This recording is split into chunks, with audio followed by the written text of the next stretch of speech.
Alright, তো আজকে আমরা এবিটিএ টেস্ট পেপার যেটা রয়েছে এইচএসে তার মডার্ন কম্পিউটার অ্যাপ্লিকেশন যে প্রথম পেজ AC39 সেটা আমরা সলভ করবো। যে সমস্ত এমসিকিউজ রয়েছে শর্ট কোশ্চেন, এখানে আমাদের 21টা সলিউশন করতে হবে। তো চলো আমরা দেরি না করে মডার্ন কম্পিউটার অ্যাপ্লিকেশন যেটা AC39 সে পেজটা বার করে নিই এবং তার সলিউশনগুলো কী হবে দেখে নিই।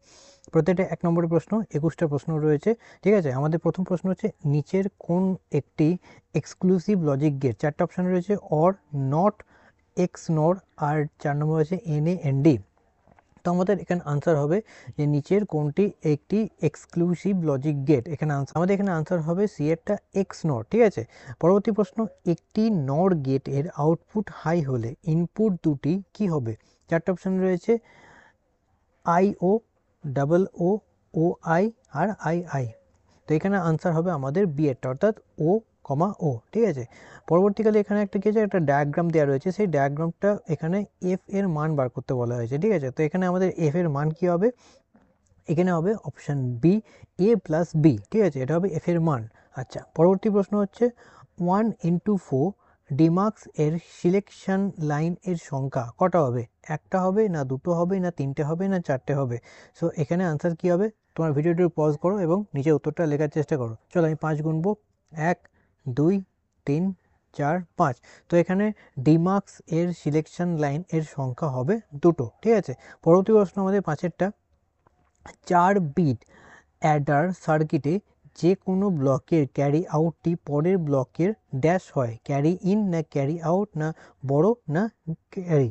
তো এখানে আমাদের আনসার হবে ক্যারি ইন, অর্থাৎ এরটা। তাহলে 4 বিট অ্যাডার সার্কিটে যে কোনো ব্লকের ক্যারি আউটটি পরের ব্লকের ক্যারি ইন হয়। ঠিক আছে, পরের প্রশ্ন আমাদের রয়েছে ডেটা উভয় দিকে প্রবাহিত হতে পারে না, এটাই কি বলে? সিমপ্লেক্স মোডে, নাকি ফুল ডিপ্লেক্স মোডে, নাকি হাফ ডিপ্লেক্স মোডে, নাকি কোনোটাই নয়? আমাদের আনসার হবে সিমপ্লেক্স মোডে, অর্থাৎ এরটা। ঠিক আছে, পরবর্তী প্রশ্ন হচ্ছে ধারাবাহিক পরিবহন দুইভাবে বিভক্ত, ড্যাশ ও ড্যাশ, পৃথক ও ধারাবাহিক, সমান্তরাল যুগপথ, নাকি সমান্তরাল ও পৃথক, নাকি সমান্তরাল পৃথক ও ধারাবাহিক? তোমাদের এখানে আনসার হবে পৃথক ও ধারাবাহিক। ঠিক আছে, পৃথক ও ধারাবাহিক একেরটা। তাহলে কি হচ্ছে, ধারাবাহিক পরিবহন দুইভাবে বিভক্ত, এক হচ্ছে পৃথক ও ধারাবাহিক। আচ্ছা, পরের প্রশ্ন আমরা যাব, যেটা হচ্ছে নিচের কোন IP অ্যাড্রেসটি ল্যান এ ব্যবহৃত হয়, class A, class B, class C, নাকি সবকটাই? এখানে আনসার হবে আমাদের যে নিচের ক্লাস A IP অ্যাড্রেসটি ল্যান এর ব্যবহৃত হয়। ঠিক আছে, ক্লাস A, আনসার হবে ক্লাস A। আচ্ছা, পরবর্তী প্রশ্ন আমাদের 9এরটা, ওয়েব পেজের ব্যাকগ্রাউন্ডে কালার দেবার জন্য নিচের কোন ট্যাগটি ব্যবহার করা হয়? 4টে রয়েছে, body busy colour, body background colour, body colour এবং বডি বিজি কালার। ঠিক আছে, একটা পেস রয়েছে, দেখো A আর D এর মধ্যে একটা পেসের শুধু পার্থক্য রয়েছে। তো আমাদের এখানে অ্যান্সার হবে এটা, বডি বিজি কালার। ঠিক আছে, বডি বিজি কালার। আচ্ছা, পরের প্রশ্ন আমাদের 10এর কি বলছে, যে HTML ডকুমেন্টে কোনো ছবি ইনসার্ট করতে ড্যাশ ট্যাগ ব্যবহার করা হয়, পিক না পিকচার, নাকি IMG না ইমেজ?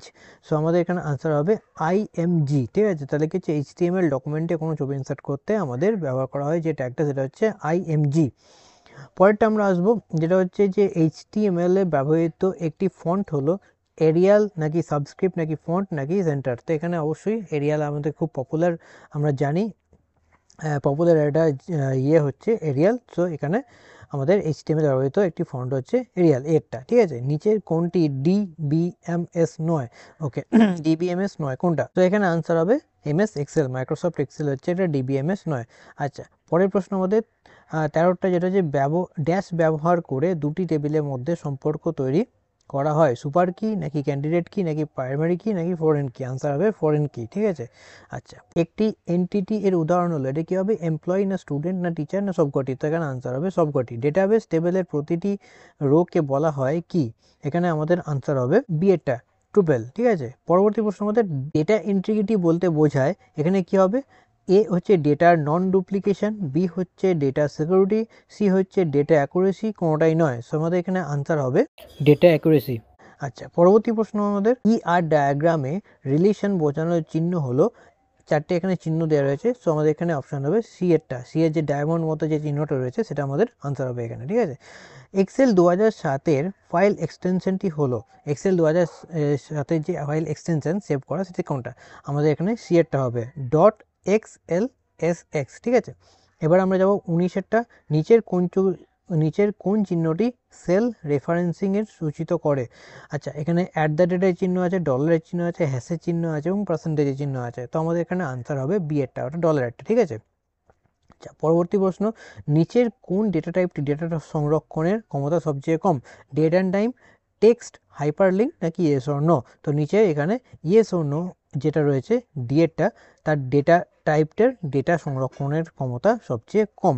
আচ্ছা, লাস্ট ওখানে আমাদের রয়েছে কি না, প্রাইমারি কি এর ভ্যালিউ কি হতে পারে, নুল হতে পারে না, নাকি নুল হতে পারে না, নাকি নুল হতে পারে, নাকি এবি উভয় হতে পারে, নাকি কোনোটাই নয়। তো আমাদের এখানে আনসার হবে প্রাইমারি কি এর ভ্যালিউ নুল হতে পারে না, ঠিক আছে। তো ব্যাস এই আজকে আমাদের এমসিকিউ ছিল। এর পরবর্তীকালে দেখো আরও যে সমস্ত প্রশ্নগুলো রয়েছে যেগুলো 1 নম্বরের প্রশ্ন কিন্তু বড় প্রশ্ন, একটুখানি আমাদের লিখতে হবে সেখানে, এবং কিছু কিছু জায়গায় আমাদের ডায়াগ্রাম এঁকেও দেখাতে হবে, সেই সমস্ত প্রশ্নের সলিউশনগুলো আমরা খুব তাড়াতাড়ি নিয়ে আসছি। তো আজকের পর্যন্ত ভিডিওতে এই পর্যন্তই। যদি ভিডিওটা ভালো লাগে অবশ্যই চ্যানেলটা সাবস্ক্রাইব করো। দেখা হচ্ছে আবার এক নতুন ভিডিওতে, ততক্ষণ ভালো থেকো।